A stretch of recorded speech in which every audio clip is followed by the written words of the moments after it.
Before we begin our story, let us go back 300 years to the late 1600s. In those years, one of the most famous men in the world was Captain William Kidd. Captain Kidd was a pirate. He sailed the seas, capturing any ships he found. He and his men took money from these ships. Captain Kidd hid this money in different places. Captain Kidd was captured by the English in Boston, Massachusetts, and executed in the year 1701. From that time on, people all over the world searched in many places for Captain Kidd's stolen money. The people who lived in Massachusetts in the 1700s believed Captain Kidd buried some of his treasure near Boston. Not far from Boston was a small river which ran into the Atlantic Ocean. An old story said that Captain Kidd had come up this river from the ocean. Then he buried his gold and silver and jewels under a big tree. The story said that this treasure was protected by the devil himself, who was a good friend of Captain Kidd. In the year 1727, a man named Tom Walker lived near this place. Tom Walker was not a pleasant man. He loved only one thing: money.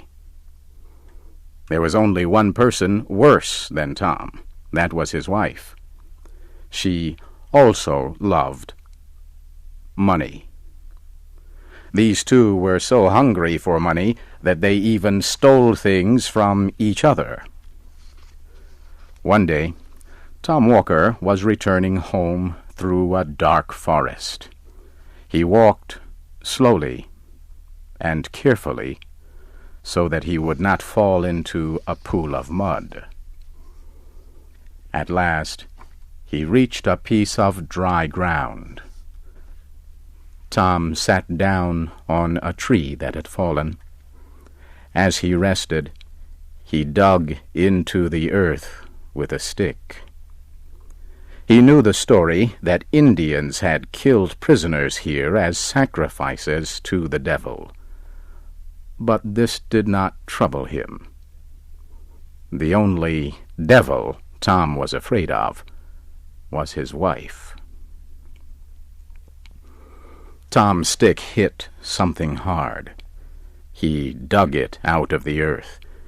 It was a human skull. In the skull was an Indian axe. Suddenly, Tom Walker heard an angry voice. "Don't touch that skull!" Tom looked up. He saw a giant sitting on a broken tree.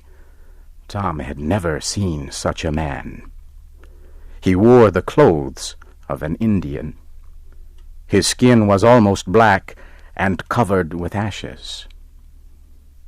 His eyes were big and red.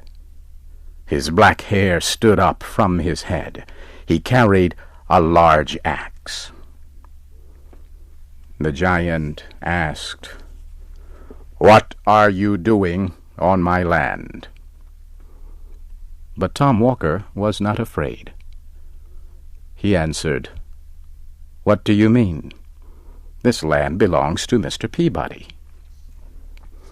The strange man laughed and pointed to the tall trees. Tom saw that one of the trees had been cut by an axe. He looked more closely and saw that the name Peabody had been cut into the tree. Mr. Peabody was a man who got rich by stealing from Indians. Tom looked at the other trees. Every one had the name of some rich, important man from Massachusetts. Tom looked at the tree on which he was sitting. It also had a name cut into it, the name of Absalom Crowninshield. Tom remembered that Mr. Crowninshield was a very rich man. People said he got his money, as Captain Kidd did, by stealing ships. Suddenly the giant shouted, "Crowninshield is ready to be burned. I'm going to burn many trees this winter." Tom told the man that he had no right to cut Mr. Peabody's trees. The stranger laughed and said, "I have every right to cut these trees. This land belonged to me a long time before Englishmen came to Massachusetts. The Indians were here. Then you Englishmen killed the Indians. Now I show Englishmen how to buy and sell slaves, and I teach their women how to be witches." Tom Walker now knew that the giant was the devil himself. But Tom Walker was still not afraid. The giant said Captain Kidd had buried great treasures under the trees, but nobody could have them unless the giant permitted it. He said Tom could have these treasures, but Tom had to agree to give the giant what he demanded. Tom Walker loved money as much as he loved life, but he asked for time to think. Tom went home. He told his wife what had happened. She wanted Captain Kidd's treasure. She urged him to give the devil what he wanted. Tom said no. At last, Mrs. Walker decided to do what Tom refused to do. She put all her silver in a large piece of cloth and went to see the dark giant. 2 days passed. She did not return home. She was never seen again. People said later that Tom went to the place where he had met the giant. He saw his wife's cloth hanging in a tree. He was happy because he wanted to get her silver. But when he opened the cloth, there was no silver in it, only a human heart. Tom was sorry he lost the silver, but not sorry he lost his wife. He wanted to thank the giant for this, and so every day he looked for the giant. Tom finally decided that he would give the giant what he wanted in exchange for Captain Kidd's treasure. One night, Tom Walker met the giant and offered his soul in exchange for Captain Kidd's treasure. The devil now wanted more than that. He said that Tom would have to use the treasure to do the devil's work. He wanted Tom to buy a ship and bring slaves to America. As we have said, Tom Walker was a hard man who loved nothing but money. But even he could not agree to buy and sell human beings as slaves. He refused to do this. The devil then said that his second most important work was lending money. The men who did this work for the devil forced poor people who borrowed money to pay back much more than they had received. Tom said he would like this kind of work.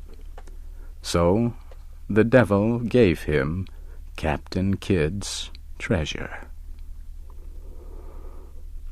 A few days later, Tom Walker was a lender of money in Boston. Everyone who needed help and there were many who did, came to him. Tom Walker became the richest man in Boston. When people were not able to pay him, he took away their farms, their horses, and their houses.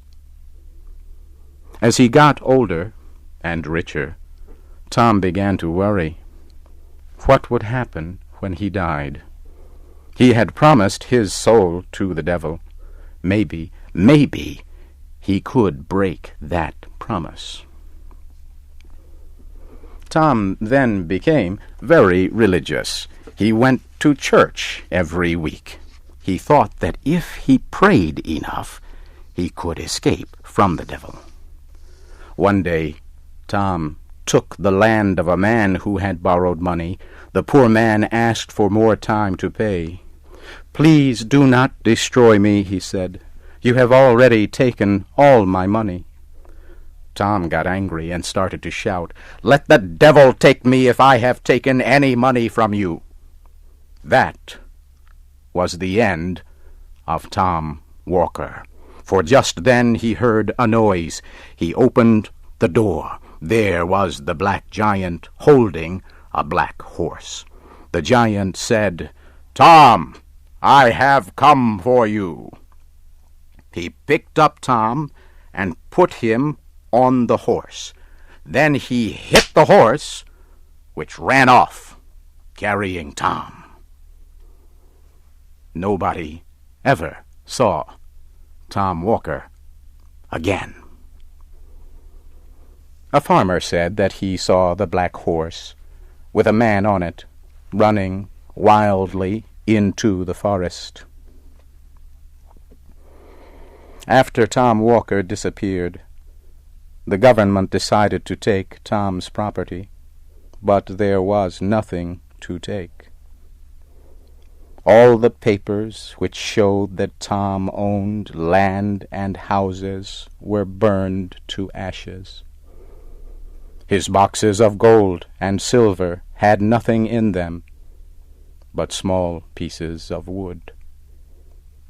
The wood came from newly cut trees. Tom's horses died, and his house suddenly burned to ashes.